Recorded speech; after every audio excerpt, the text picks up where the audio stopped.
My girlfriend's best friend threw me down the stairs and manipulated her into breaking up with me. He then tried to burn my house down and assaulted me, so I got him imprisoned. I was discharged from special forces after a mortar shell injured my leg, and back at home, I reconnected with my high school sweetheart. I was at her place one night when I woke up to someone climbing the stairs. I got up and pulled out my shotgun, and in response, the guy screamed my girlfriend's name. Turns out he was her brother. Well, he wasn't actually her brother, just a junkie who worked with her years ago, and she once gave him a cheeseburger to help his come down. He began pleading with her, saying he was evicted and needed a place to stay. Because this was her house, I had no say, and she agreed to house him. He was extremely disrespectful towards her during this time. He demanded she cook for him, do his laundry, and buy him groceries. Well, one fateful night he demanded I wash his dishes for him. I told him to fuck off and turned around to walk downstairs and out of the apartment. I was a few steps down when the door behind me flew open. He ran at me and pushed me down. I landed on my back and hit my head on the concrete. He then jumped on top of me, and I fought back. I grit through and got on top of him, then proceeded to start wailing blows on him. I honestly didn't care if I unalived him. Someone had to die, and it wouldn't be me. But then my girlfriend saved his life. She heard the yelling that was happening downstairs,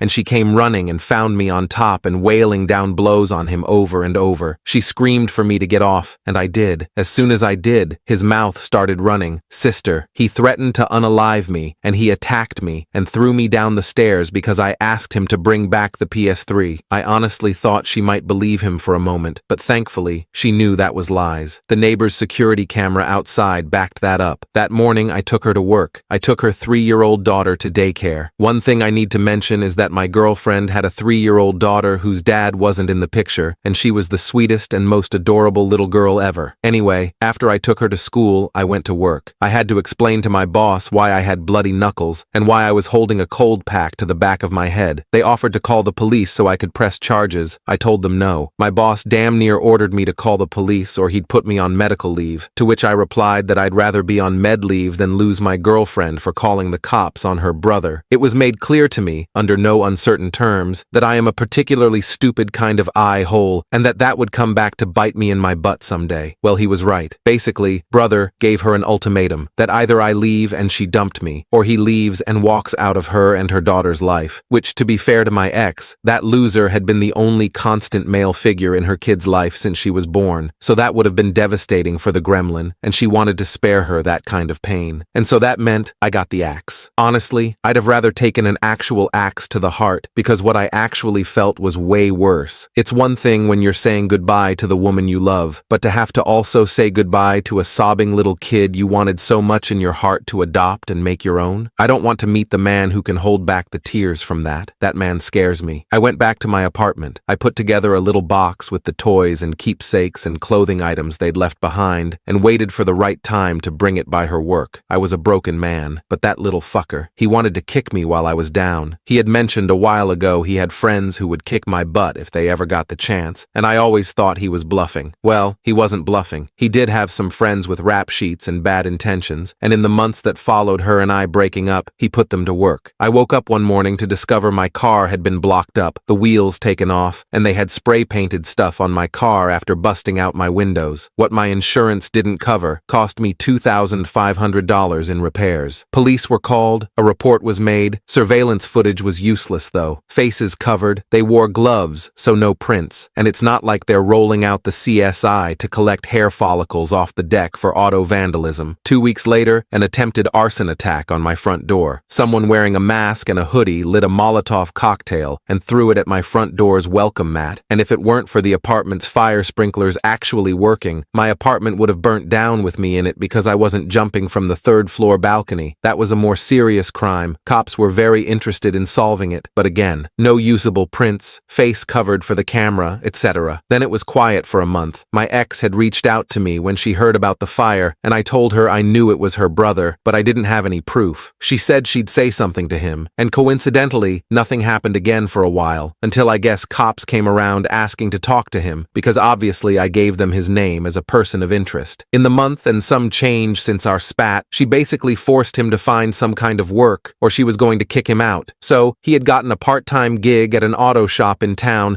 that had a rep for being the one you don't go to, but fine to recommend to someone you hate. They cut corners everywhere they could, so it was a perfect job for the weasel, at least until the cops came came looking for him one day, asking about that fire. The owners didn't like having cops asking about their employees, so since he'd only been there a week or two, he got the boot. He deeply appreciated that. So, one night, I am getting home from work. I had stopped at the gym on the way, worked up a good sweat, and got a bite to eat from the grocery store. I pulled into my spot in my Enterprise rental, my car was still in the shop, and walked into my apartment. Real quick. While I was over 21 and legally owned guns and had a concealed carry permit, on days where I was on base, I did not carry my pistol. It's incredibly rare for anyone whose explicit job description doesn't include carries a pistol at all times to be allowed to carry a weapon on base. Since I'm not leaving a pistol on my car, and there weren't any places to securely store a weapon while I was working, I just opted to not take my gun with me. It's also why I did not have a pistol on me the morning brother jumped me. I was unarmed. I lived on the 3rd floor. There was a 4th floor above me and stairs leading to it. I heard footsteps coming down the stairs fast, and I turned to see 4 guys in hoods, masks, and wearing gloves coming towards me. My door was open, so I dropped my groceries and tried to slam the door behind me. They got a foot in and managed to wedge through into my apartment. What followed took place during a period of about 14 seconds. The neighbor across the way, after the fire, got a security cam installed outside their door as well, so we know the actual timestamps down to the second. I kept a loaded pistol tucked in a closet near my front door. Irresponsible, I know, but I was younger and more naive than I am now. In the scuffle with the first guy who came through the door, I managed to reach my hand into the closet, find the gun, and push myself back and away to give us several feet of space. I remember very vividly seeing all 4 men in my doorway and hallway. The first guy I had just pushed having been body blocked from falling backward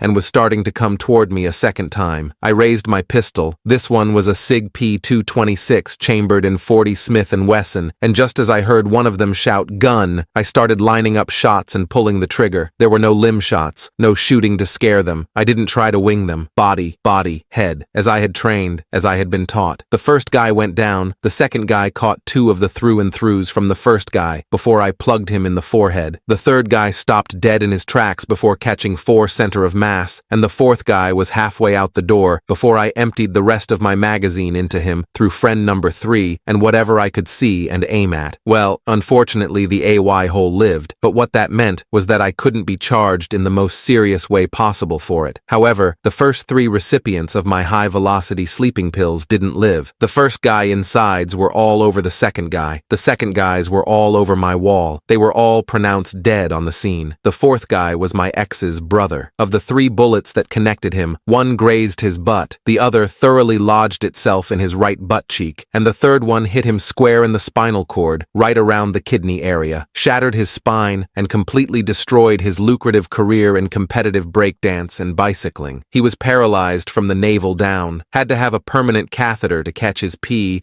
and a diaper for what was now the most useful byproduct he was capable of producing. He'd never walk again. He'd never sleep with anyone again. And when he was healthy enough to be discharged from the hospital, he was locked up in prison, given 3 charges since he caught the rap for his 3 buddies getting unalived. He was also charged with conspiracy to commit unaliving, assault, battery, and he even caught the reckless endangerment charges for me discharging my firearm in an apartment complex with another apartment across the hall from the open door I was shooting towards. He was never going to breathe free air again. I would like to say that this ended up happily ever after, that she took me back, that we got married, and I adopted her little one, and we had a couple spares of our own. But she didn't. Within 24 hours, she declared that she was scared of me, that she did not want me anywhere near her or her child, that she'd call the police on me if she ever saw me near her home or her place of work, which sucked. I liked the target that she worked at. She called me every name under the sun. She accused me of sicking the cops on him to instigate a response, just so I could shoot him. She ignored the arson,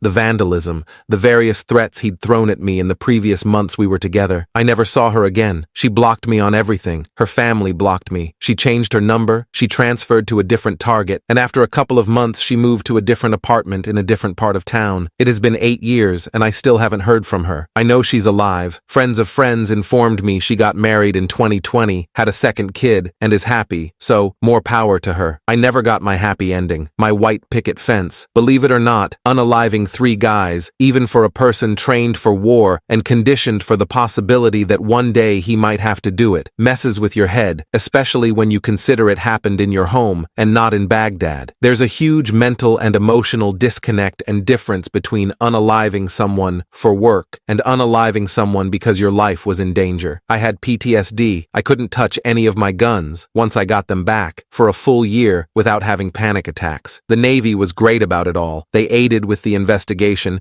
including that CO who called me the Apex Donut, giving his statement of that morning I got jumped. I was offered the chance to live on base with protective detail until things cooled down. I declined. 8 years. Since then, I've retired. I'm now working in the private sector. I have my own LLC, making great money doing cybersecurity and site security consulting. Occasionally, I go out boating. My partner of 3 years is the most loving, supportive person I've ever been with. I know they have my back no matter who tries to unalive me. We're talking about having kids before we get too much older. Life's good. But you know what really warmed my heart? Just the other day, a Google alert I set up 8 years ago triggered. It was brothers, first and last name, followed by the word obituary. It turns out someone in prison got sick and tired of the annoying white boy in a wheelchair talking so much crap and flexing on people, believing nobody would hit someone in a wheelchair. They used his wheelchair to unalive and used their shoes to finish him off with a few good stomps. Of course, it doesn't say that in the obituary. It says he was a bright and lovable lad when he was young, who fell into hard times in his early adulthood and landed in prison. The real surprise is apparently he is survived by a daughter none of us knew he had back then. So, sucks for her, but I doubt she ever got a chance to know him anyway. Honestly, that's for the best.